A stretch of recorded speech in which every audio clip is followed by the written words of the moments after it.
வணக்கம். ஆகாஷ்வாணி புதுச்சேரி செய்தி சுருக்கம் வாசிப்பவர் செங்கேனி பழனி. புதுச்சேரியில் இன்று தொடங்கி வைக்கப்பட உள்ள சாலை மேம்பாட்டு திட்டங்கள் வளர்ச்சிக்கும் முன்னேற்றத்திற்கும் உதவிகரமாக அமையும் என்று மத்திய சாலை போக்குவரத்து துறை அமைச்சர் திரு நிதின் கட்கரி தெரிவித்துள்ளார். இதுகுறித்து அவர் வெளியிட்டுள்ள சமூக வலைதள பதிவில், புதுச்சேரியில் 2000 கோடி ரூபாய் மதிப்பில் 3 சாலை மேம்பாட்டு திட்டப்பணிகள் இன்று தொடங்கி வைக்கப்பட உள்ளதை குறிப்பிட்டுள்ளார்.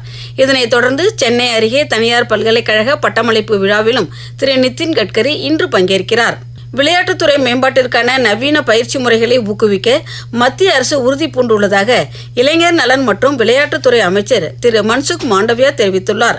ஹரியானா மாநிலம் சோனிபட்டில் உள்ள இந்திய விளையாட்டு ஆணையத்தின் உயர் சிறப்பு பயிற்சி மையத்தை ஆய்வு செய்த அவர் அங்கு பயிற்சி பெறும் வீரர்கள் மற்றும் பயிற்சியாளர்களுடன் கலந்துரையாடினார். வில்வித்தை போட்டிகளை பிரபலப்படுத்தும் வகையில் நடத்தப்படும் வில்வித்தை பிரீமியர் லீக் போட்டிகள் எண்ணற்ற இளையோருக்கு பயனளிக்கும் என்று பிரதமர் திரு நரேந்திர மோடி தெரிவித்துள்ளார். கனடா வெளியுறவுத்துறை அமைச்சர் திருமதி அனிதா ஆனந்த் 2 நாள் அரசுமுறை பயணமாக இந்தியா வந்துள்ளார்.